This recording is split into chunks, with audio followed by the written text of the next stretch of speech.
নমস্কার, সবাইকে স্বাগতম জানাচ্ছি। আজকে যে বিষয়টা নিয়ে কথা হলো সেটা হচ্ছে কিভাবে ডিপ্রেশন আর অ্যাংজাইটি থেকে বেরোবেন। প্রথমেই কথা বলি ডিপ্রেশন বা অ্যাংজাইটি কী, মূল বিষয় যেটা সেটা নিয়ে কথা বলি। ডিপ্রেশন কেন আসে, অ্যাংজাইটি কেন আসে, কেন হয়? আমাদের মনের মধ্যে যে ইচ্ছা, যেটা প্ল্যান করা হয়েছে বাইরে থেকে, বিভিন্ন মার্কেটিং সোর্স আছে, হয়তো সেটা মার্কেটিং পুরো একটা দুনিয়া আছে, যে পুঁজিপতি আছে তাদের মাধ্যমে মার্কেটিংয়ের অ্যাডভার্টাইজিংয়ের মাধ্যমে আমাদেরকে ইনপুট করা আছে।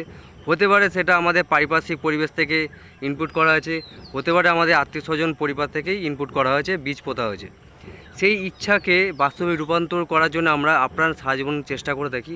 সেইটা যখন বাস্তবায়িত হতে না দেখি, আমরা আশাকে নিরাশাতে রূপান্তরিত হতে দেখি, তখন সেক্ষেত্রে থিঙ্কিংটা ওভার থিঙ্কিংয়ে রূপান্তরিত হয়, ওভার থিঙ্কিংয়ের অ্যাংজাইটি হয়, অ্যাংজাইটি থেকে ডিপ্রেশনে রূপান্তরিত হয়।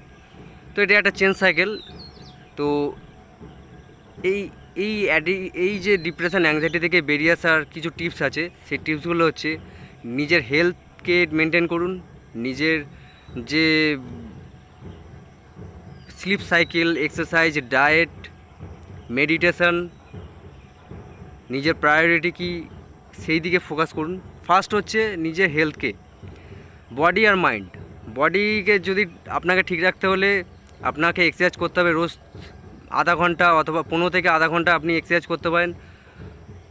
স্লিপ সাইকেলটা ঠিক করতে পারেন 7 থেকে 9 ঘন্টা। আপনি প্রপার স্লিপ যদি করেন প্রতিদিন অ্যাট এ টাইম একটা টাইম বেঁধে নিন, যেই টাইমটাতে কোনো ডিস্ট্রাকশান থাকবে না, শুধুমাত্র আপনার স্লিপ থাকবে। 7 থেকে 9 ঘন্টা প্রপার রেস্ট নিন। আর নিজের ডায়েটের দিকে একটু খেয়াল রাখুন, যত রিচ খাবার আছে সেখান থেকে দূরে থাকুন। স্মোকিং, ড্রিঙ্কিং কম করে দিন অথবা বন্ধই করে দিন। আর শাকসবজি যত ইনক্লুড করবেন, প্রোটিন, কার্বোহাইড্রেট, তারপর এইসব নিয়ে ডায়েট নিয়ে আপনার একটু রিসার্চ করা দরকার এবং এইটাকে নিজের জীবনে ইমপ্লিমেন্ট করুন। ডায়েট, এক্সারসাইজ, স্লিপ, মেডিটেশন করতে পারেন 5 থেকে 10 মিনিট রোজ প্র্যাকটিস করুন। সব কিছু প্র্যাকটিসের ব্যাপার, এবার সম্পূর্ণ আপনাদের উপর ডিপেন্ড করছে আপনারা কী করবেন। জার্নালিং করুন। প্রথমত বলে দিই, এইটা আমাদের থিঙ্কিং কিন্তু নর্মাল, কিন্তু এই নর্মাল থেকে ডিপ্রেশনে যাবার যে প্রসেসটা, এটা আপনি আপ হতে থাকে। চেষ্টা করুন আপনার যে ফিলিংস, প্রথমে একটা কথা বলি, এটাকে অ্যাকসেপ্ট করুন যে আপনি ডিপ্রেশনের মধ্যে আছেন। এটাকে প্রথমে অ্যাকসেপ্ট করুন। এটা অ্যাকসেপ্ট করার পর আপনি একটা খাতা পেন নিন, সেখানে নিজের যে ফিলিংস, ইমোশন আছে সেটাকে লিখুন। আপনার থট কী আছে সেটাকে লিখুন, রাইট ডাউন করুন। নিজের ফিলিংসকে, ইমোশনকে সাপ্রেস করার চেষ্টা করবেন না। প্রথমে নিজে থেকে সেটা অ্যাকসেপ্ট করুন, রাইট ডাউন করুন, মানে লিখুন, এক্সারসাইজ করুন, ডায়েট ঠিক করুন, অ্যালকোহল ড্রিঙ্কিং থেকে দূরে থাকুন, স্লিপ সাইকেল ঠিক করুন, মেডিটেশন করুন আর জার্নালিং করুন।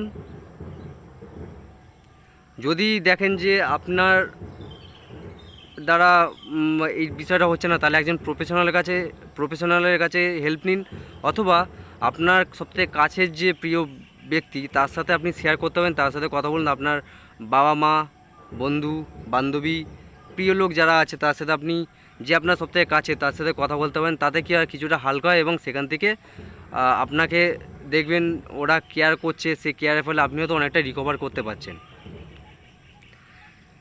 এই সময়টা আপনি একা থাকবেন না, চেষ্টা করুন সোশ্যালাইজিং করার, বাইরে বেরোনোর, ট্রাভেল করার, এসব করার চেষ্টা করুন। ফিজিক্যাল অ্যাক্টিভিটি করুন, দেখবেন আশা করি এখান থেকে বেরিয়ে আসতে পারবেন।